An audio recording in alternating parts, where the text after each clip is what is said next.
Então, gente, oficialmente, boa noite.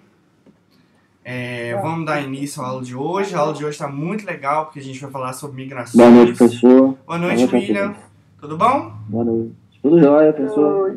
A gente vai falar sobre migrações, que é um tema muito legal, né? E eu preparei, assim, um vídeo pra gente assistir, que é muito interessante. É claro que eu tentei fugir um pouquinho desse olhar mais tradicional das migrações, mas ela também é importante, né? Então, a influência dela no crescimento demográfico. Quem não está lembrado o que é Boa noite, crescimento Gabriel. Boa noite, Cris. Quem não está lembrado o que é crescimento demográfico, Boa dá noite, uma olhada professor. na aula anterior. Boa noite, Francisco. Mas a gente vai ver, Boa assim, noite. a gente vai dar uma aprofundada também na questão da crítica, né? A crise das migrações, né? Como é que as migrações estão no século XXI. A gente vai dar uma olhada nisso tudo, tá? Então, eu vou compartilhar a tela aqui com vocês. Na hora que vocês estiverem vendo, me fala, viu?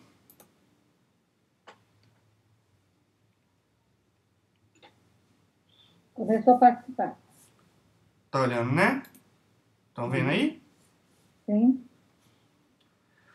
Então vamos lá, gente. Como eu estava dizendo, o tema da aula de hoje são as componentes da dinâmica demográfica, em especial as migrações, né? Então primeiro a gente tem que definir o que é que são as migrações, né? As migrações são movimentos das pessoas no espaço em determinado intervalo de tempo, né? Então um movimento de ir, por exemplo, do campo para a cidade, da cidade para o campo, né? Um movimento de sair do país, de ir para um outro país ou para outro estado, né? Isso tudo conta como migrações, né? É muito importante, gente. A gente cai nesse conto, mas isso não é verdade, tá? As migrações só são consideradas migrações mesmo quando elas significam uma mudança de endereço permanente, né? Então, por exemplo, se eu fui ali nos Estados Unidos e morei nos Estados Unidos, eu fiz, né, por um longo período de tempo, por uma década, por exemplo, eu fiz uma migração. Agora, se eu estou aqui e trabalho ali em Contagem e vou para Contagem todos os dias trabalhar, eu não estou migrando, tá? Isso acontece porque esses movimentos temporários, eles não contam para uma coisa que a gente chama de saldo migratório, né? Então eu vou frisar isso o tempo todo durante a aula, porque isso é muito importante que vocês saibam. As migrações de curto período de tempo, elas não são migrações, elas não vão cair num censo, por exemplo, que a gente falou na aula passada sobre o IBGE, né? Então elas não vão cair num censo, por exemplo. Então elas não são contadas aqui como migrações pra gente, tá? É muito importante a gente lembrar também que existe uma diferença entre emigrante e imigrante. Alguém sabe me dizer qual que é essa diferença?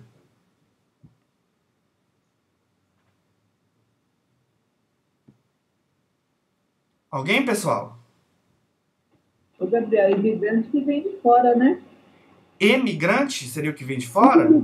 Imigrante. Exatamente. Exatamente. A gente está aqui, ó. Aqui a gente tem um esqueminha para ilustrar isso. A gente tem uma população X, né? Pode ser, por exemplo, minha cidade, Caratinga. Os emigrantes são aqueles que saíram de Caratinga. Então eu sou um emigrante de Caratinga, porque eu saí de lá. E os imigrantes são aqueles que estão chegando em Caratinga, né? Então uma pessoa que mora, por exemplo, numa cidade vizinha, em Ubaporanga, e se mudou para Caratinga, ela é uma imigrante em Caratinga. Entenderam? Entenderam, pessoal? Essa diferença aqui é imigrante é dentro do, né, perto aqui, né, no caso, imigrante é que vem de fora, né? Emigrante é o que sai. Que sai ou que vem. Imigrante é o que chega. Chega, né? Chega. Isso. E quando imigra aqui pra dentro mesmo, como é que é mesmo? Você falou? Quando Dentro do Brasil mesmo, dentro do Brasil, vamos falar.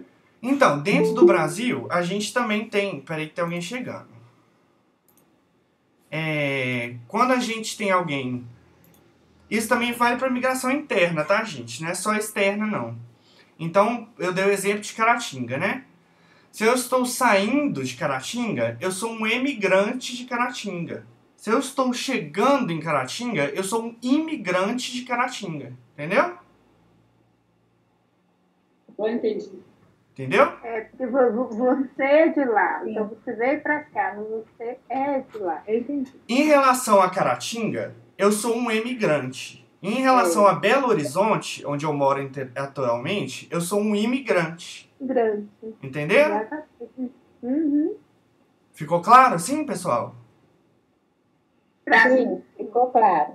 De novo, professor, imigrante é quem imigra de cidade para cidade. E o Não. imigrante Não é assim. é que muda de país. Não, o imigrante é quem chega, né? Então, o imigrante é quem veio de fora dessa população X e agora está dentro dessa população X, né? O imigrante. O imigrante. E o emigrante é quem saiu dessa população.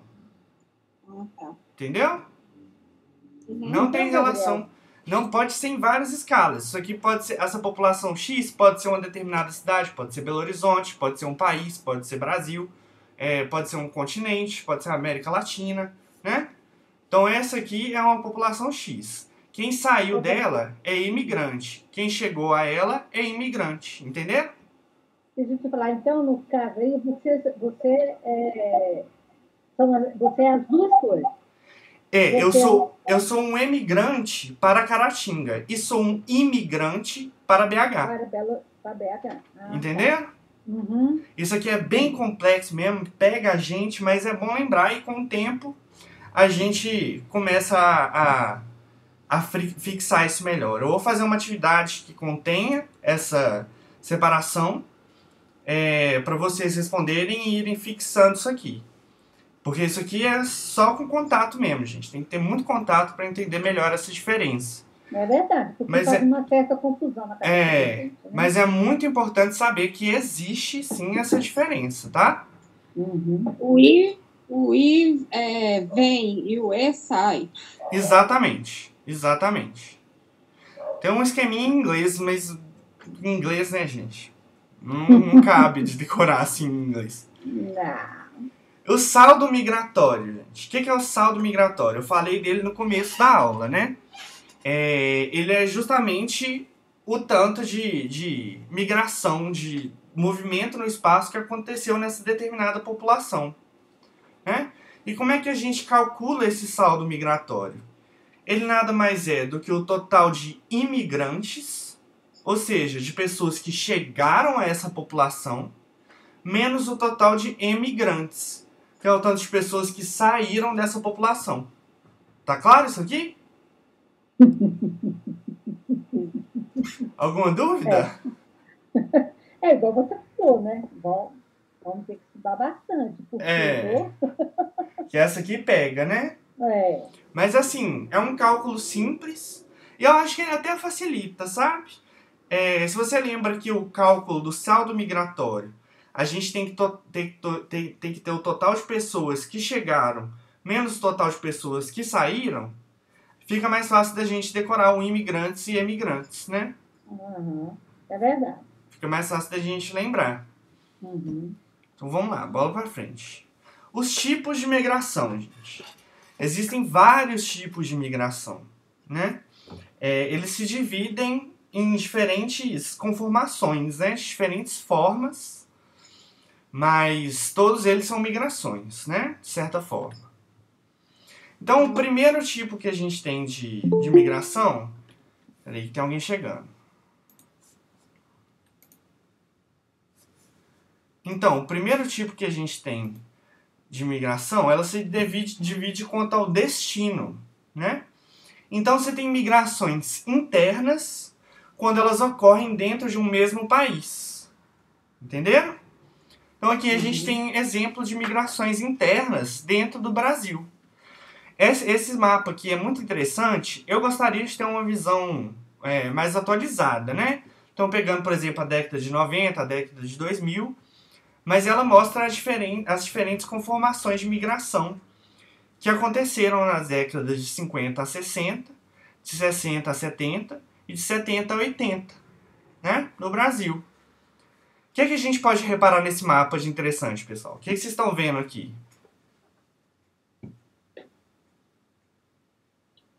Esses vermelhos que saíram? Esse vermelho, a setinha, né? Ela tá saindo daqui em direção a esse lugar aqui, né? Certo. O que vocês estão vendo aqui de interessante? Vamos pensar nas aulas de história também, porque geografia e história conversam muito, né?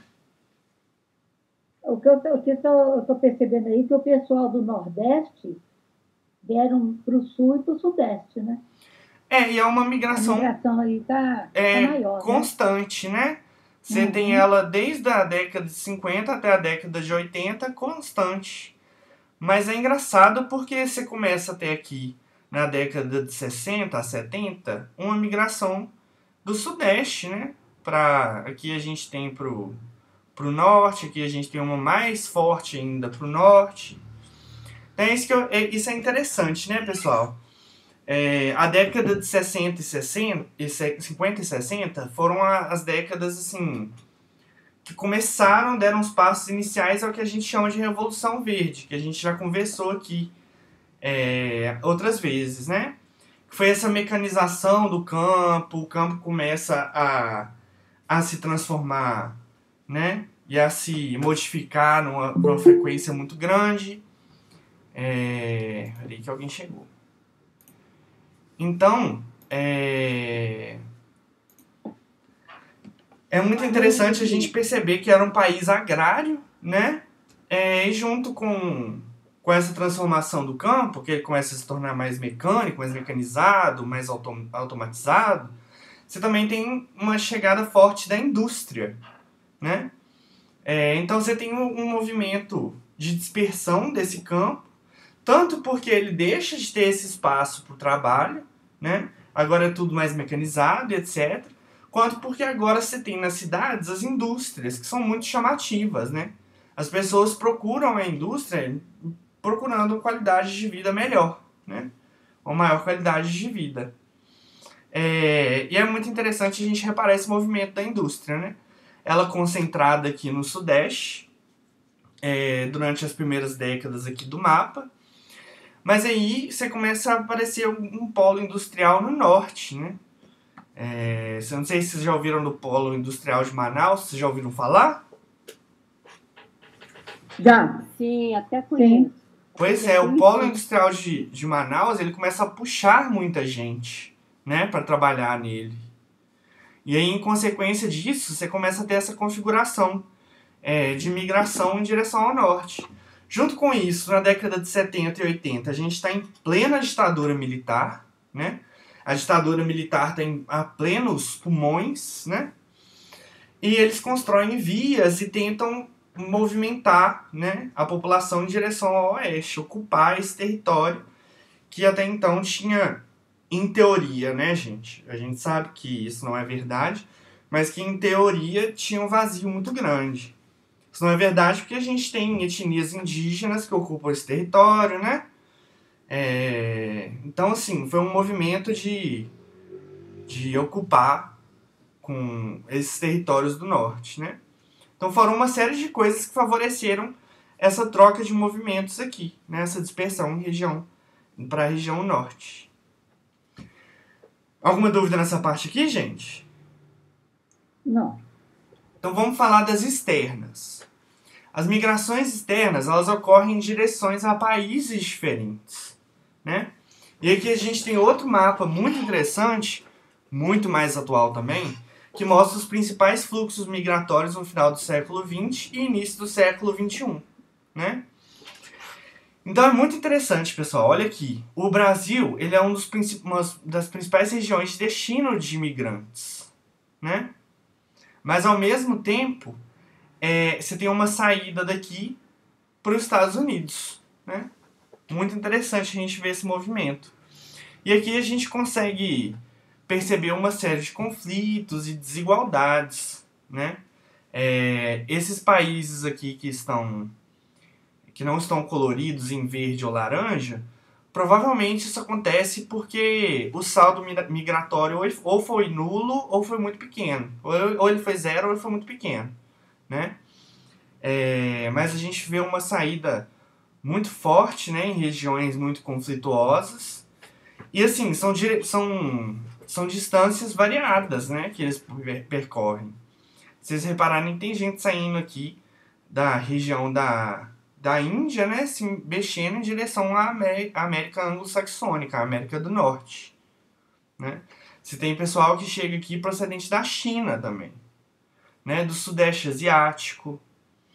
E esses movimentos, eles refletem muitos conflitos e uma condição econômica muito ruim, né, geralmente, desses países onde as pessoas saem, né?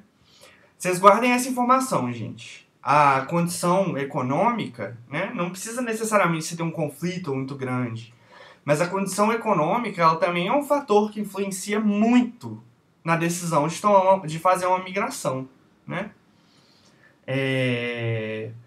E a gente repara que em períodos de crise, você tem um movimento maior, né, de migração.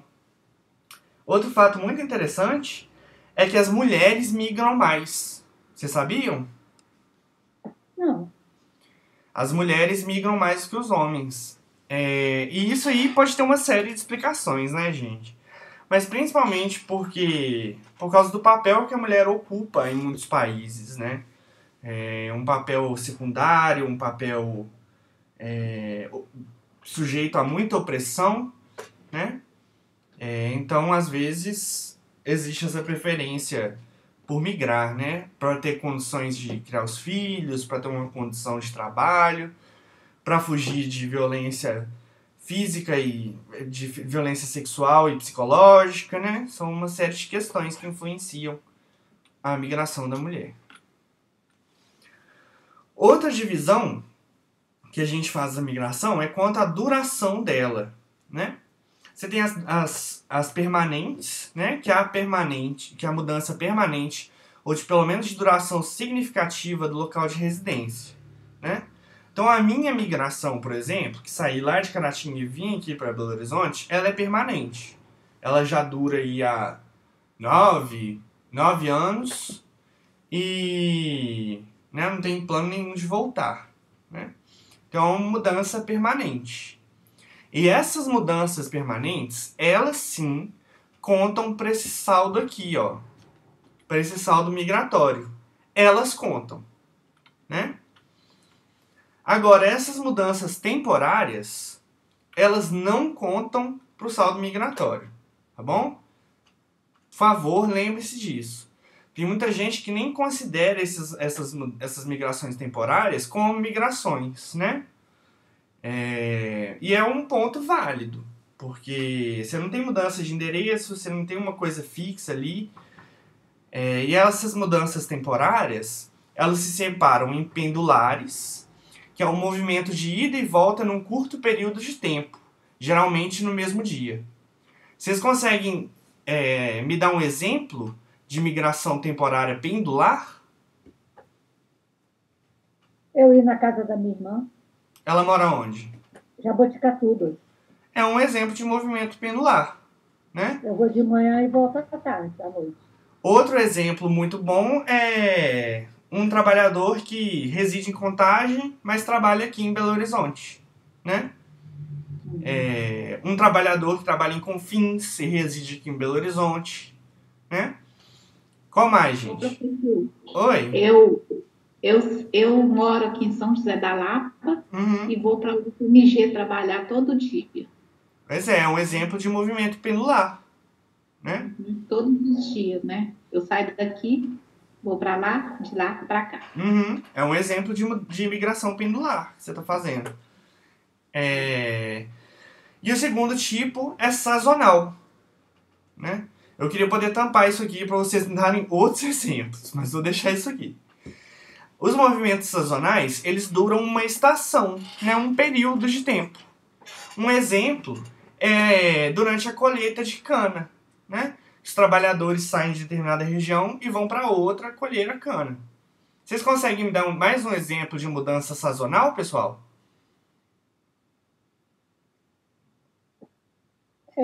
Você passar férias, por exemplo, na casa de uma pessoa em outro estado.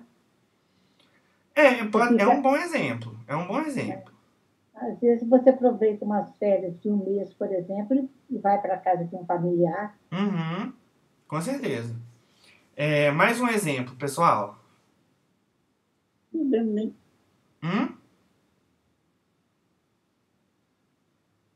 Como é?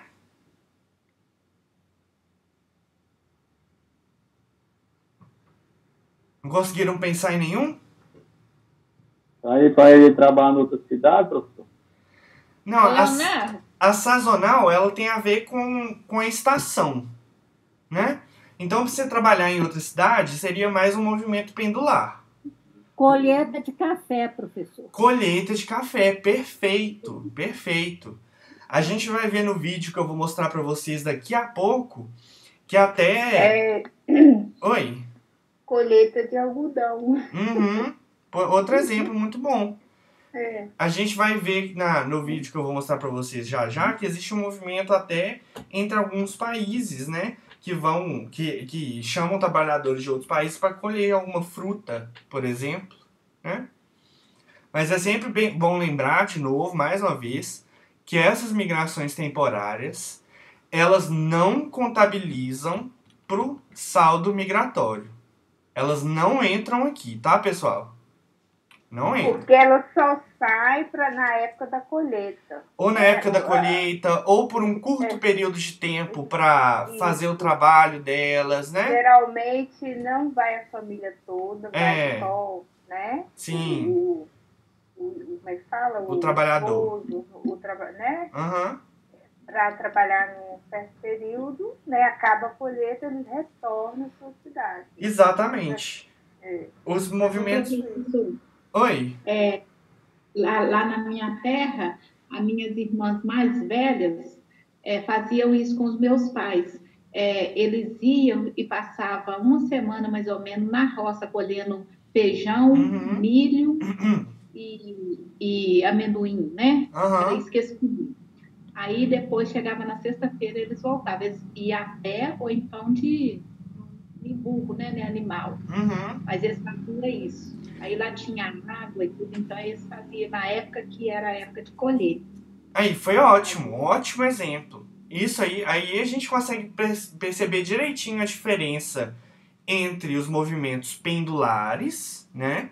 Que são do mesmo dia, um bate e volta ali, tipo Contagem Belo Horizonte Confins, né? E dos movimentos sazonais, que duram uma estação, né? Um período de tempo maior do que a dos pendulares. Né? Muito bom exemplo de vocês, gente. Gostei de ver. E esses não são contabilizados por saldo migratório porque você não tem mudança de endereço, né? Você não está mudando de endereço fixo. Você não vai ficar um bom tempo, um tempo significativo ali nesse lugar que você foi. É só uma temporada. Exatamente. Então elas não contam para esse saldo migratório, tá bom? E elas podem se dividir também quanto ao motivo, né? Então a gente tem migrações voluntárias que ocorrem por vontade própria, né? Diz respeito a fatores individuais. Vocês conseguem me dar um exemplo de migração voluntária?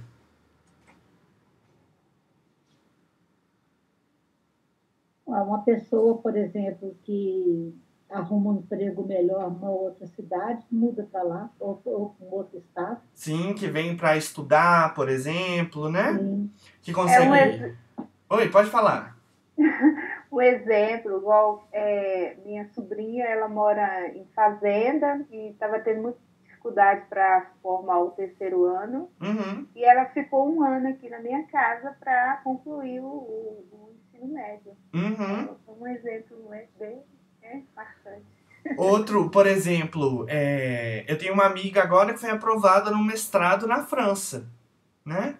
Ela não está sendo pressionada a ir, né? Ela não tem um fator externo a ela obrigando ela a ir, né? Mas ela tem vontade de fazer esse complemento no currículo dela, né? Então ela vai migrar de forma voluntária. Se ela conseguir ficar lá, aí ela consolidou a migração, né? Se ela conseguir morar lá para sempre. E você tem as forçadas, que ocorrem por motivações que vão além das motivações individuais, né? E elas ocorrem por motivos coletivos, que podem ser sociais, políticos, culturais, ambientais, né? Quando a gente pensa nisso aqui, quais fatores vocês conseguem imaginar que levam a uma migração forçada? A nível político e ambiental, gente, por exemplo. Do nível político... Mesmo, né? Hã? Essas guerras que está tendo aí lá no Afeganistão, né? É um exemplo bom, né? Quem está fugindo do Talibã lá no Afeganistão está sendo forçado a sair do território, né? A migrar. Igual tem jornalista, tudo que nem pode trabalhar, tem que fugir, sair, né? Ou então ficar preso dentro de casa. Sim. Entendeu? São exemplos muito fortes. E por motivação ambiental, o que vocês conseguem pensar? Quando acontece uma queimada, um incêndio na floresta, que a pessoa é obrigada a sair das suas casas. Outro exemplo muito bom é, por exemplo, o terremoto que ocorreu no Haiti em 2009? Foi 9? Eu acho. 2000, por aí. Eu não lembro se foi 2009 ou 2010 agora. Mas aquele terremoto causou uma devastação tão grande que a gente teve enorme número de migrantes, né? Sim. Mas igual, por exemplo, nos Estados Unidos, é muito comum ter grandes incêndios, né? Uhum. Que forçam as pessoas a saírem até de uma cidade por causa dos incêndios. Eu imagino, assim, eu não tenho certeza, eu posso procurar saber, né? Mas eu imagino que quando é uma questão desse tipo, às vezes a migração ela costuma ser temporária, né?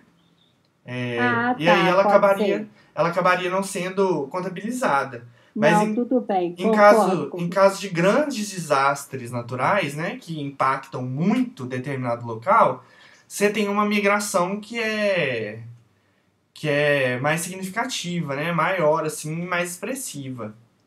Então a gente pode... concordo. A gente pode pensar nessa questão do Haiti, a gente pode pensar em desastres nucleares, né? Aquele tsunami, né? É um bom exemplo também. Então vamos lá, vocês estão pegando direitinho. E aí, gente, agora que a gente sabe, né, dessa questão da migração e do saldo migratório, agora a gente deixa de levar em consideração quando a gente falou lá na aula passada sobre crescimento natural da população. Vocês estão lembrando o que é o crescimento natural da população? Quem lembra? Os nascimentos, né? As pessoas que nascem naquele próprio lugar. Quase. O crescimento natural, ele é uma conta, né? É uma conta que é a taxa de natalidade menos a taxa de mortalidade. Né? E aí a gente falou, vamos lembrar, na aula passada, que isso acontece só em populações fechadas, né? Em populações em que onde não há movimento de gente. Então costuma ser uma coisa que fica muito no plano das ideias, né? Porque quase nenhuma população é fechada. Claro que existem exemplos, mas o crescimento natural, ele não reina absoluto, né? Ele não acontece tão frequentemente quanto a gente imagina. O que a gente tem mesmo é o crescimento total da população. E esse crescimento total da população leva em conta o saldo migratório, né? Como é que a gente faz essa conta? A conta do crescimento total da população é igual a taxa de natalidade menos taxa de mortalidade mais saldo migratório. Como é que é a conta do saldo migratório mesmo, gente? Quem aí tá lembrado? Você vai contar quando as pessoas saem e quando as pessoas entram. Exatamente. A gente vai fazer... Isso mesmo, Saulo. A gente vai ter total de imigrantes menos o total de emigrantes. Isso. Né? Então, pessoal, a gente também pode fazer essa conta da seguinte forma. Crescimento total é igual a crescimento natural, que é a taxa de natalidade menos a taxa de mortalidade, mais saldo migratório. Entendido isso aqui? Rosângela riu, já vi que sim. não bateu direito. Você vai contar quantos nascem, quantos chegam? Você vai contar quantos nascem, menos quantos morrem, mais o saldo migratório. Ah, tá. Entendido? Entendi. Então vamos passar para frente. Ou alguma dúvida, pessoal? Tá claro? Pode passar para frente? Sim. Vamos lá. Pode passar, eu não entendi não, mas pode passar. Não, então a gente volta. Vamos lá. Não sei, A gente pode... igualzinho uma atividade de matemática, pode pular. Gente, vocês precisam de ver, quando eu comecei a faculdade, que uma das primeiras matérias que eu fiz foi uma que chama climatologia. E aquele negócio tinha tanta conta que eu passei e foi por um milagre. Mas aí, assim, vamos lá de novo. O crescimento total da população, ele tem que levar em consideração quantas pessoas entram e quantas pessoas saem, né? E isso é o saldo migratório. Então, ele tem que levar em consideração quantas pessoas nascem, menos quantas pessoas morrem, né? E isso aqui, essa conta aqui, é o crescimento natural, que está aqui, né? Mais o saldo migratório, né? Ficou mais claro? Ficou mais claro. Ah, então ótimo. A gente pode fazer exercício aqui também. Eu posso deixar as fórmulas na folha para vocês pegarem mais tranquilo. Mas não tem muito segredo, né? É relativamente tranquilo da gente fazer essas contas. Então, vamos lá. Agora, pessoal, vamos falar um pouquinho sobre algumas das grandes migrações que ocorreram na história, né? Eu deixei de fora uma migração que é muito importante. Na verdade, uma série de migrações que são muito importantes, mas eu quis colocar 3 das grandes migrações que resultaram em grandes questões históricas e culturais do mundo contemporâneo, né? A primeira das grandes migrações é a diáspora judaica. O que raio significa diáspora? Diásporas é quando você tem um movimento muito grande de gente saindo de um lugar. Entenderam? Então a gente considera que é uma diáspora todos esses movimentos de saída de população que são muito grandes. Entenderam? Pessoal, ficou claro? Não, você está falando, eu estou lembrando de uma coisa, que quando os judeus saíram do Egito, né? Exatamente. 300 mil. Na verdade, o povo judeu, a gente até fala sobre isso, né? A diáspora... Mas me veio aqui, quando me veio assim, multidão, muitas pessoas, eu lembrei dessa quantidade de pessoas que eu achei incrível. Né? Então, os judeus, eles já sofreram diversas, gente, uma carambada de expulsões, né? De territórios pelo mundo afora. Já foi motivado por intolerância religiosa, tá? E por intolerância étnica também, né? Que a gente chama de antissemitismo. Não sei se vocês já ouviram essa palavra antes, mas antissemitismo é a perseguição ao povo judeu, seja por causa da religião, seja por causa da etnia judaica. São várias, tá? Você tem, acho que são 2 principais, e eles se subdividem. São muitas etnias, né? E o primeiro exemplo que a gente tem é a diáspora judaica, que são esses movimentos do povo judeu que se espalhou pelo mundo e resultou em diversas comunidades judaicas pelo mundo, né? O outro exemplo é a diáspora africana, né? A diáspora africana, ela é resultado do tráfico de pessoas em situação de escravidão, né? Então, essa retirada forçada, né? A diáspora, gente, sempre que vocês pensarem em diáspora, vocês podem pensar que foi uma coisa forçada, tá? Que é uma migração forçada. São raros os momentos em que você vai ter um movimento muito grande de gente, muito grande mesmo, para fora de determinado território, por vontade própria, tá? Então aqui, as populações africanas, né, as etnias africanas, elas foram retiradas à força do continente africano e levado para outros continentes, né, para diversos continentes aí do mundo afora. E por fim, a gente tem o exemplo do êxodo rural. O êxodo rural já aconteceu em praticamente todos os continentes, tá, gente? Na Europa, com a Revolução Industrial, você teve um movimento das pessoas do campo para a cidade. Êxodo rural, saída do rural, né? É sempre esse movimento das pessoas do campo em direção à cidade. E no Brasil, esse movimento aconteceu, que a gente tem uma coisa para ilustrar melhor, por volta da década de 60 e 70, principalmente, em que as pessoas estavam saindo das áreas rurais, né, e indo em direção às áreas mais industrializadas, né, para trabalhar nas indústrias. Alguma dúvida aqui, gente?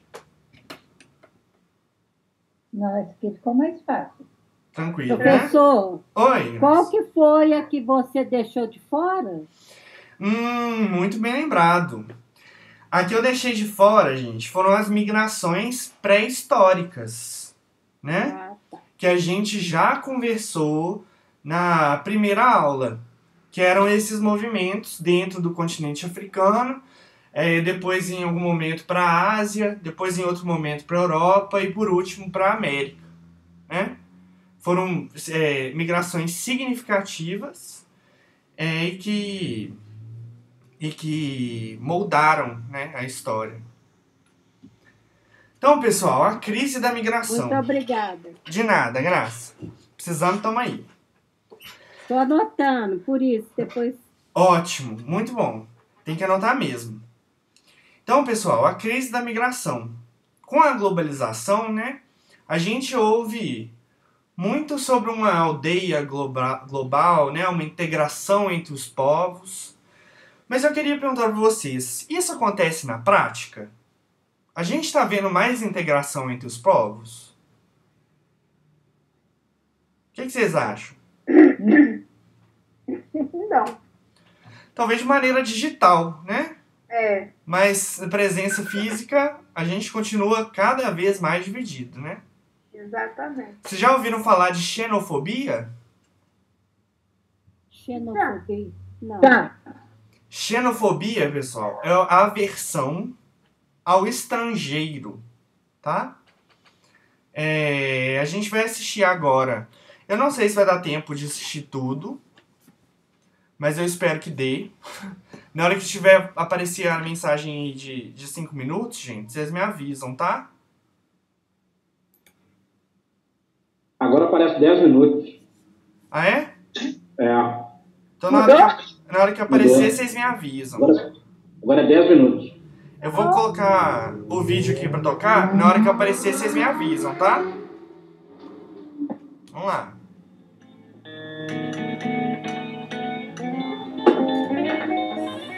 Beleza. Hay un restaurante mexicano y puedo escuchar el mariachi cuando hay fiestas. Me gusta mucho saber que estoy cerca, que puedo ver mi país por mi ventana. Con un muro ya no se podría mirar. Ya no vería México. We are increasing border control. It's the signature of the secure fence act. We'll authorize some badly needed funding for better fences. We have an obligation to secure our borders and get control of who comes in and out of our country. They're bringing drugs, they're bringing crime, they're rapists. We're going to build the wall. We have no choice. It's going to be paid for by Mexico. México no pagará ningún. I'm not going to pay for that fucking wall. Physical, tall, powerful, beautiful, southern, built up war.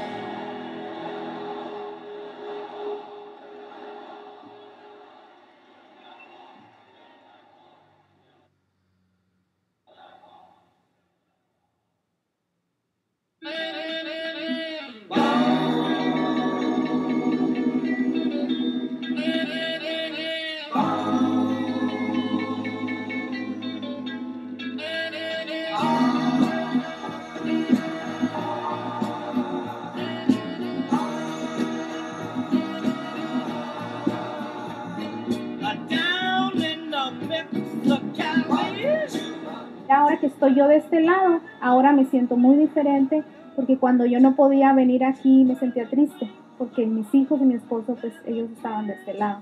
Me gusta ver para México, pero al mismo tiempo me da tristeza ver que hay personas de aquel lado que quieren vivir aquí, tener una vida mejor aquí.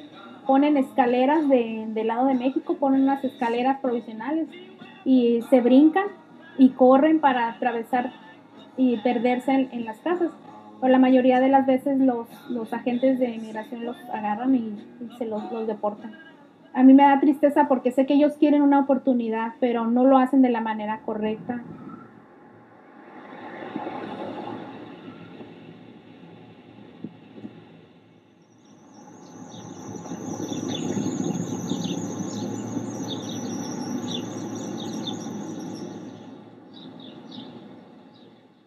Cada día empezamos a las 6 de la mañana con nuestro niño mayor que viaja aproximadamente 45 minutos al interior de Estados Unidos. Él va a la escuela secundaria hasta la comunidad de Denny.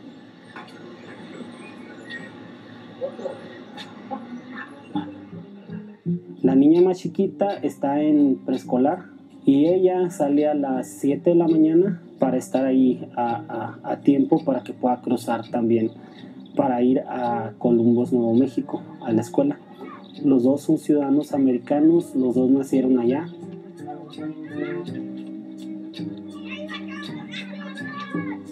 Aquí tenemos de tener como unos 700 alumnos, más o menos, entre el 40-45% que se van a Estados Unidos. Eso es una oportunidad para que los ciudadanos americanos sigan estudiando y pues superándose dentro de su país, aunque vivan aquí en Palomas. Bueno, yo emigré a los Estados Unidos a la edad de 15 años. Fui deportado en el 2010. Intenté cruzar muchas veces y mi esposa decidió que sería mejor regresarnos a México. Los niños no los íbamos a dejar en Estados Unidos. No los teníamos que traer con nosotros. Son nuestros hijos. ¿Ustedes han ido alguna vez a la escuela de los niños? Nunca. No pudimos estar ni en la grabación de nuestro hijo. La vimos, la tuvimos que mirar por Skype.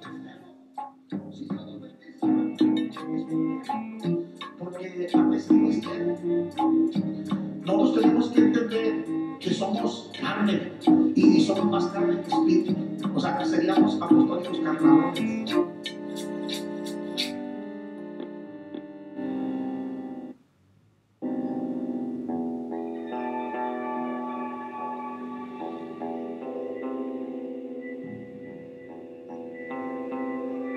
Somos miles en este mundo que estamos separados por ese muro, que por ese muro no podemos salir o entrar los que no podemos. Podemos salir, pero no podemos regresar. Y la familia pues no puede venir. El muro ya estaba desde antes, desde hace más de 10 años ya está el muro. Ya existe, pero no es el muro que quiere hacer él. Él quiere hacer una muralla china, como quien dice.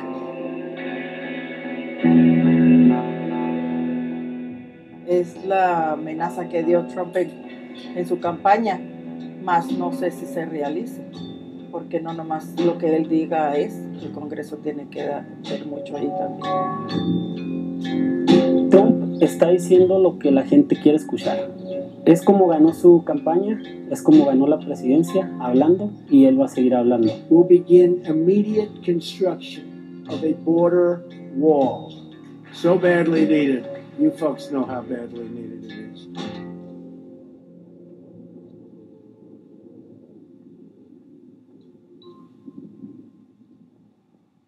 There was a lot more traffic before the fence, so we don't have as much traffic down here by the fence. It's coming around the other ways. Now, total amount of traffic then and now, probably the same. They just got to take a different road. This will also help Mexico by deterring illegal immigration from Central America and by disrupting violent cartel networks. Pero lo que está haciendo que le va a dar más fuerza, porque como va a estar más difícil cruzar, va a costar más dinero, pues va a ser más difícil, va a ganar más dinero la mafia.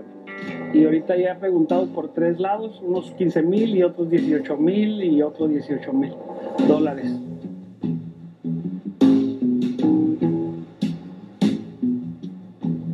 Cuando yo crucé la otra vez por la lancha fueron $5,000 hace 8 años. Son las partes más seguras para entrar, lancha o la línea. La línea es la garita internacional, la más visitada de todo el mundo. Entonces ahí te llevan en carro y supuestamente está un migra ya pagado. Now, do y'all know what a coyote is? It's the ones that pick them up on the highways. Whether it's dope or people, take them where they need to go. If you call the Border Patrol, they'll be here. 2 or 3 hours.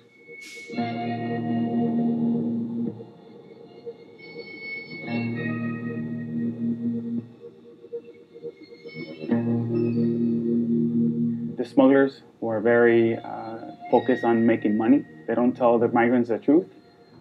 So once the migrants are hiking on route to come to the United States, they find out that it's not going to be a few-hour hike. It's going to be sometimes up to 3 to 5 day hike to get to the destination.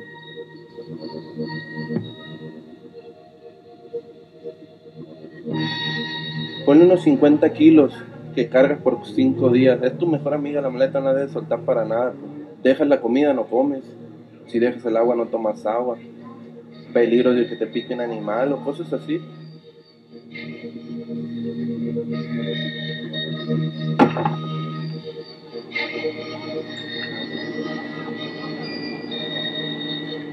Es una aventura, compa.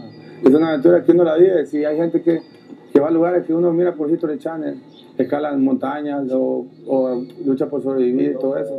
Y uno lo hace aquí también. Pues, lo hace, lucha por sobrevivir para un mejor futuro, ¿me entiendes? Com a conta guia, que é simples de investir e ver o seu dinheiro render, você se concentra em ser o melhor no que faz.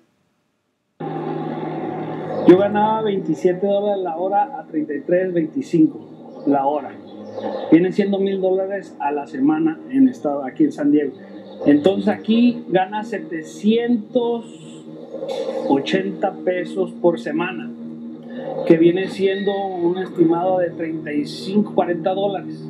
Yo los gano en 2 horas allá. ¿Me explico? 5 o 6, yo creo. 6 veces entré. He entrado 4 veces y me han deportado.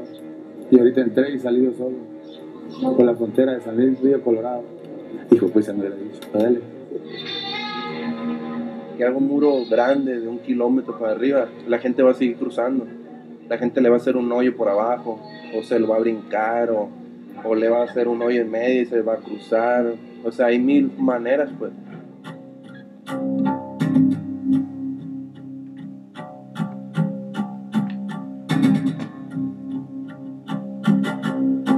Yo quería tener una casa rápido, quería tener un carro rápido, quería tener dinero en el banco rápido, y lo quería todo rápido, pero no estuvo bien, pues era algo ilegal y me tocó perder. Pues hay mucha gente que sí le funciona y sale adelante de ahí, pues, pero pues ahí me tocó mala suerte y ni modo.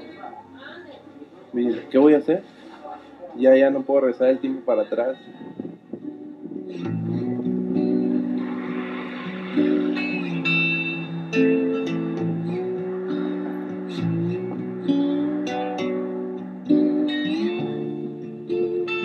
Nosotros nos íbamos a bañar al río Bravo, ahí nos bañábamos, ¿verdad? Ahí íbamos a pescar, incluso cuando había el tiempo de Halloween, nosotros teníamos a veces la oportunidad de pasar y pedir dulces y chocolates allá en El Paso. Siempre fue esa realidad, que siempre hubo essa cercanía. Pessoal, falta 5 minutos, né? 7. Acho que agora são 5. É. 6 minutos. 6 minutos. Mas vocês pegaram a ideia desse vídeo, né? Vocês conseguiram perceber alguns tipos de movimentos migratórios que ele traz, né? Alguns não são permanentes, né? A gente vê gente que ia dos Estados Unidos, do México para os Estados Unidos para levar os filhos para estudar, né? A gente tem gente que ia ali colher uma fruta, que ia fazer um trabalho, né? E a gente tinha aquelas pessoas que estavam buscando uma qualidade de vida melhor, né? Então você tem ali uma diversidade de tipos, de formas de migração, né? E esse vídeo... Aqui no Brasil também, muitos vai para lá também, né? A gente tem... lá para ganhar dinheiro. A famosa governador Valadares. Isso. Famosa governador Valadares. Porque eu sou de Miapim, né? Eu sou de Caratinga, então a gente ouvia falar muito também. Então, assim, gente... E tem uma frase ali que eu achei muito bacana. Nem legais, nem clandestinos, nós somos trabalhadores internacionais. Vocês repararam no momento que apareceu essa frase? Sim. Ela é muito interessante, né? E eles falam de um momento em que essa movimentação de um país para o outro era muito mais tranquila, né? Nesse finalzinho que a gente assistiu, ele comenta sobre isso. Então, eu só queria que a gente ficasse com essa reflexão, né? Pessoal, se a gente vive num mundo que prometeram pra gente que a gente teria mais acesso ao mundo, né? Que as fronteiras diminuiriam, que a gente ia poder transitar mais, o que está acontecendo? Que a gente tem esse movimento, principalmente de países que a gente chama de centrais, né? A gente vai discutir cada uma dessas subdivisões mais no futuro, mas por que esses países que a gente chama de centrais estão repelindo, né, os migrantes? O que será que está acontecendo? O que aconteceu com a promessa de liberdade, de fluxo de pessoas, né? O que será que aconteceu? É com essa reflexão que eu queria me despedir de vocês essa noite. Eu vou disponibilizar tanto o vídeo da aula, quanto esse vídeo que eu mostrei para vocês agora, tanto no WhatsApp, quanto no Google Sala de Aula, tá? Assistam, porque é um vídeo muito bacana, muito bom, muito bem produzido. E é muito bom para vocês refletirem sobre essas questões da migração também, né? Muito obrigado, pessoal. Uma boa noite a todos e todas. E até semana que vem, beleza? Boa noite, Gabriel. Boa noite. Até mais, pessoal. Boa noite a todos. Boa noite a todos. Boa noite. Boa noite.